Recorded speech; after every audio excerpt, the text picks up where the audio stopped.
You know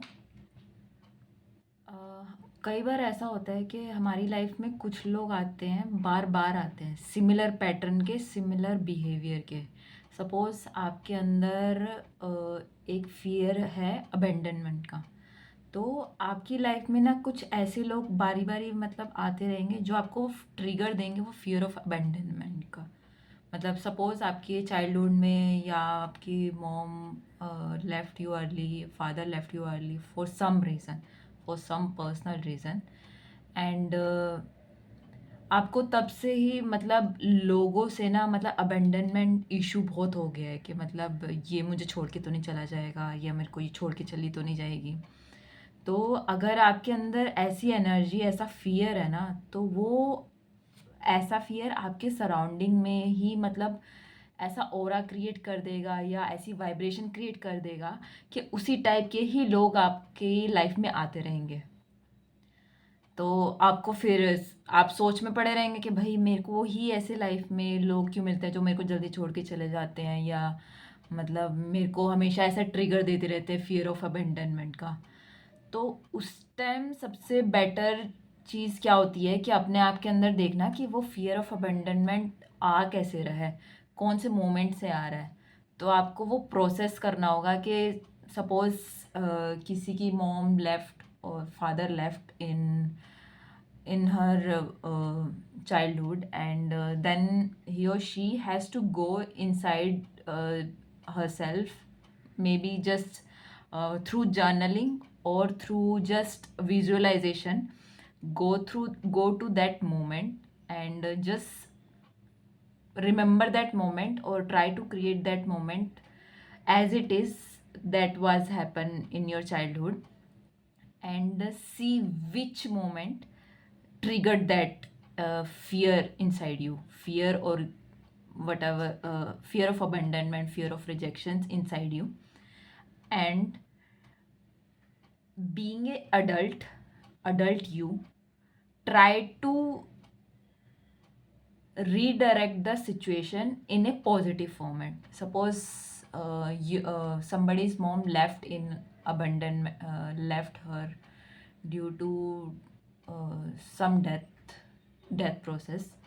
सो उस बच्चे को बोलो कि बेटा ये मेरा गॉड का डेस्टाइन टाइम था एंड मुझे जाना था। मैं तुझसे अभी भी प्यार करती हूँ और मैं हमेशा करती रहूँगी, मेरी सोल तेरे साथ हमेशा रहेगी, तू अकेला नहीं है। तो रीफ्रेज दैट चाइल्ड कि बेटा तू सेफ है, मैं नहीं हूँ कोई बात नहीं, पर मेरी सोल तेरे साथ है, थी और हमेशा रहेगी।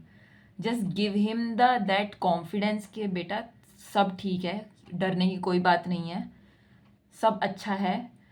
एज ए बींग एडल्ट आप उसे समझाइए, एज ए मदरली वे में समझाइए या एज ए उसका ऐसे बड़ा भाई समझ के समझाइए, और उसे समझाइए कि तू अकेला नहीं है, मैं तेरे साथ हूँ।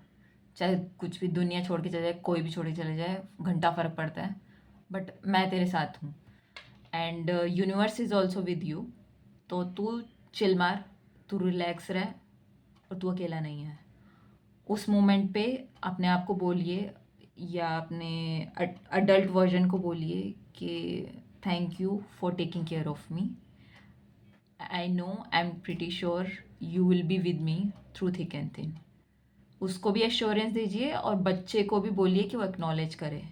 क्योंकि कई बार होता है कि माँ बाप तो बोल देते हैं कि, बट कई बार बच्चे को लगता है कि ये तो फसाड है, क्योंकि 19-20 साल हमने फेस किया फियर ऑफ अबेंडनमेंट। आप एक मोमेंट में किसी को नहीं बोल सकते कि बेटा मैं तेरे साथ हूँ, और वो बोले, अगर बोलोगे भी ना तो बोलेगा ये पागल बना रहा है।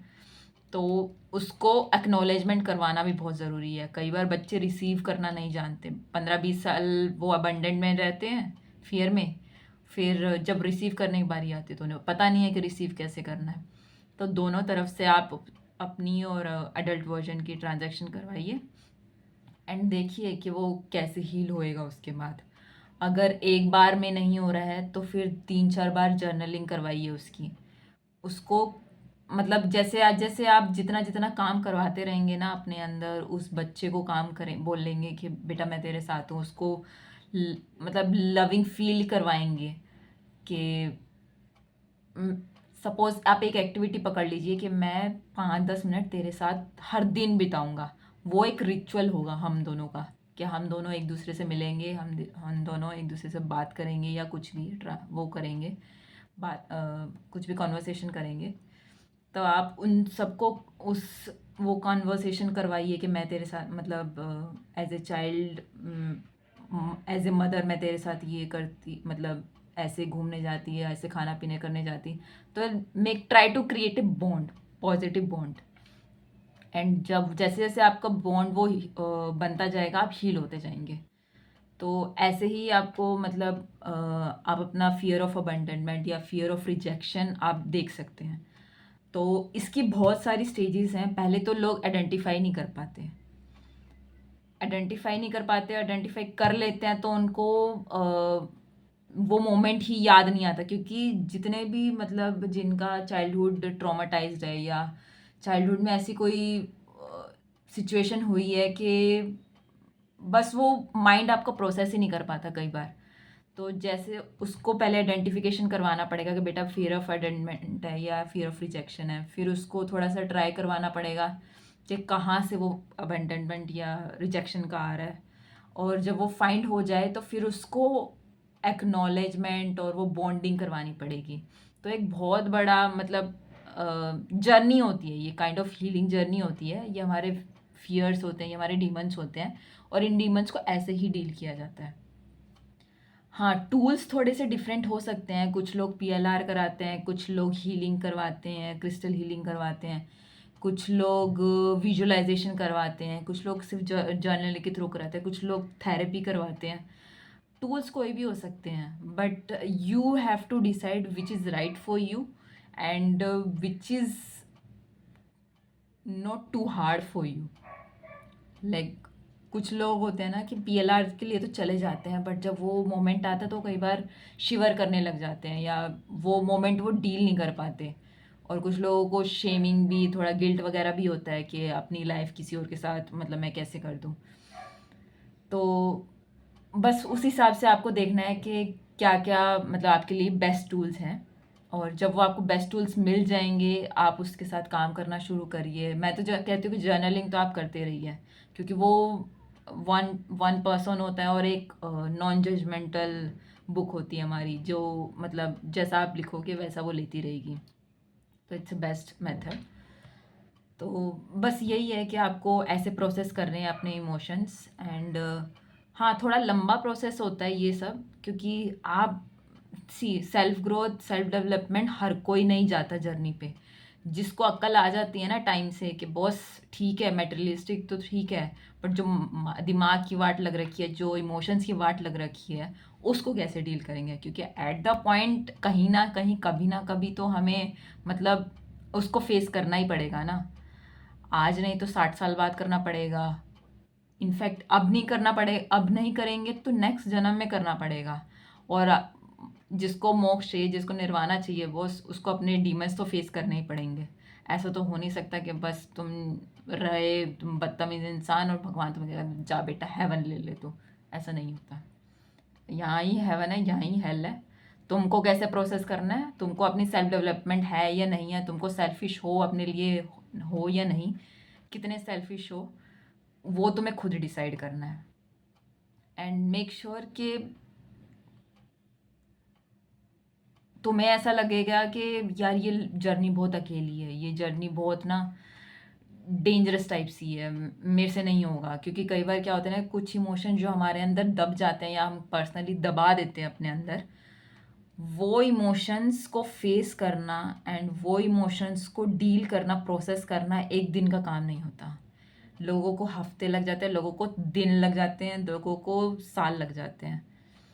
क्योंकि अंदर ही अंदर मतलब वो चीज़ कितने सालों की दबी हुई है ना, और वो आंसू के थ्रू आती है, वो जर्नलिंग के थ्रू आती है। बस बाहर निकालना है, हमें वेंट आउट करना है ताकि हम अपने आप से कनेक्ट हो सकें। वो जो पेंट अप इमोशंस है ना, वो हमारे अंदर ब्लॉकेजेस हैं। वो ब्लॉकेजेस जो हमारे चक्रास को ब्लॉक कर रखा है, जिन्होंने हमारी मैनिफेस्टेशन को ब्लॉक कर रखा है, जिन्होंने हमारे गुड लक है उसको ब्लॉक कर रखा है, और मोस्ट इम्पोर्टेंट जिन्होंने हमारी डेवलपमेंट को ब्लॉक कर रखा है।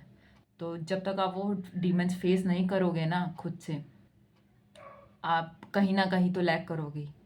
और ये जर्नी चलती रहती है। मैं इतना ज्ञान दे रही हूँ क्योंकि मैंने उसका 2% फेस किया है, सिर्फ 2%। अभी तो बहुत आगे बहुत कुछ करना है, अभी बहुत कुछ करती रहती हूँ मैं अपने हिसाब से।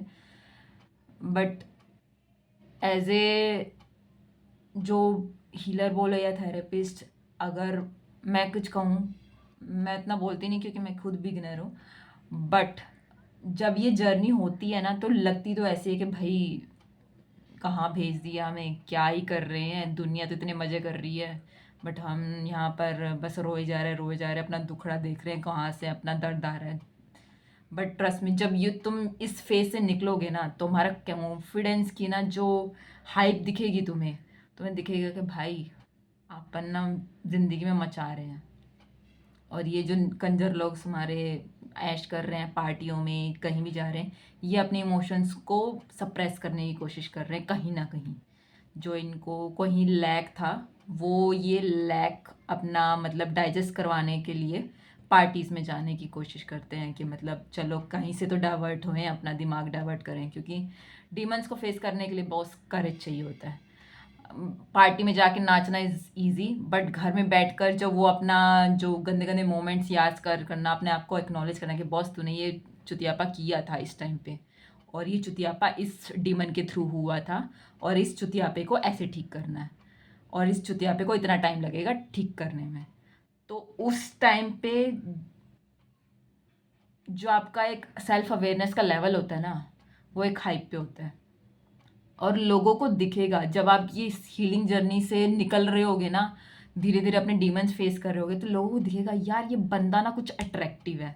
क्या अट्रैक्टिव है मुझे समझ नहीं आ रहा, बट कुछ तो फाड़ू सी चीज़ है इस बंदे के अंदर जो मेरे को अट्रैक्ट कर रही है। बंदा बेशक बदसूरत है, बंदा बेशक थोड़ा सा मतलब ऐसा है कि नॉट ए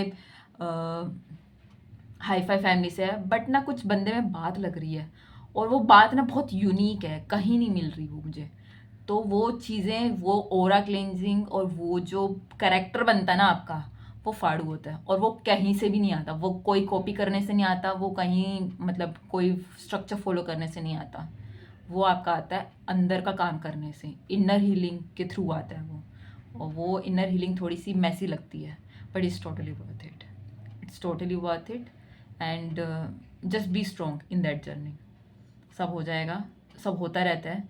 जब तक लाइफ है ना तब तक दुआ करो कि तुम हीलिंग जर्नी में चलते रहो, और एंड में सबको जो किस्मत में होगा वो मिलता रहेगा।